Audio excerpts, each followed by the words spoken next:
21. Felicity, thank you. 24 minutes past 7. How will you tell the time at the HS2 station that's being built in Birmingham? Here is how.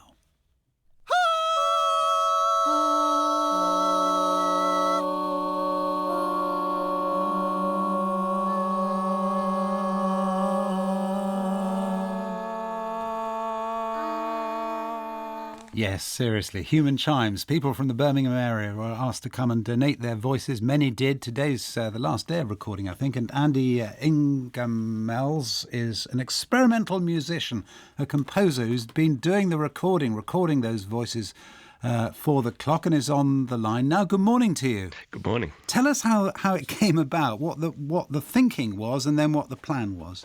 So the project was devised by the artist Curzon St, who's a sound artist, and she put forward this wonderful proposal to come up with a big circle of gigantic speakers that are going to be set into the concrete and the concourse of the station, and every hour on the hour those speakers are going to chime with the sound of Birmingham voices. So it's almost like an audio portrait of the city, but that also serves as a clock for the station. So it might not be the most reliable for telling the time, but it certainly will be an interesting thing to walk past. Whose voices are they?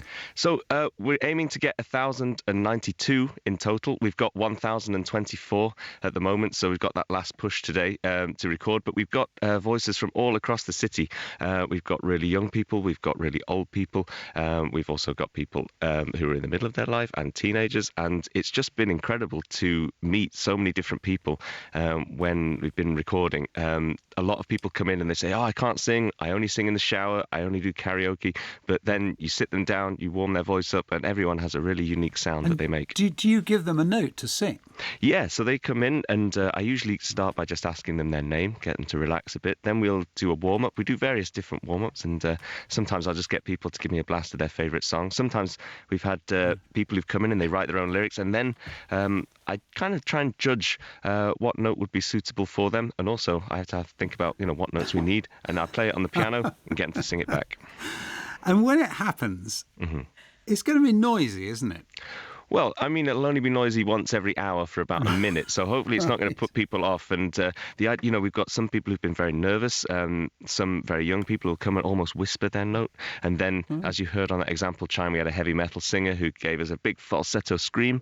So I think I'd probably use his falsetto scream maybe at sort of 9 a.m. Oh, so wake people up. Yeah, so you've got ranges not only of what notes they're singing, but also the way they sing it, the volume. Yeah, exactly. So I mean, there's going to be chimes as well in the middle of the night, so I'm going to use some of these quieter tones to blend in, make the chimes for the night time, and then use some really bold, joyful sounds to wake everyone up in the morning. So it'll be a bit different, a bit of a mix, so hopefully it's not going to keep people up at night as well. There's a mix across the day too, because, I mean, do some people's voices, I don't know, I'm looking at Michelle, and do some people's voices suit different times of the day, or yeah, I'd say so. Well, I mean, so I think for the midday chime is going to be a big one. There's going to be 12 different tones being sounded at midday, and so I'd be thinking about people who kind of have a nice mid-range voice, something that's going to be really bold, something that's going to be really bright sounding for that time. And then I think as we get towards the evening,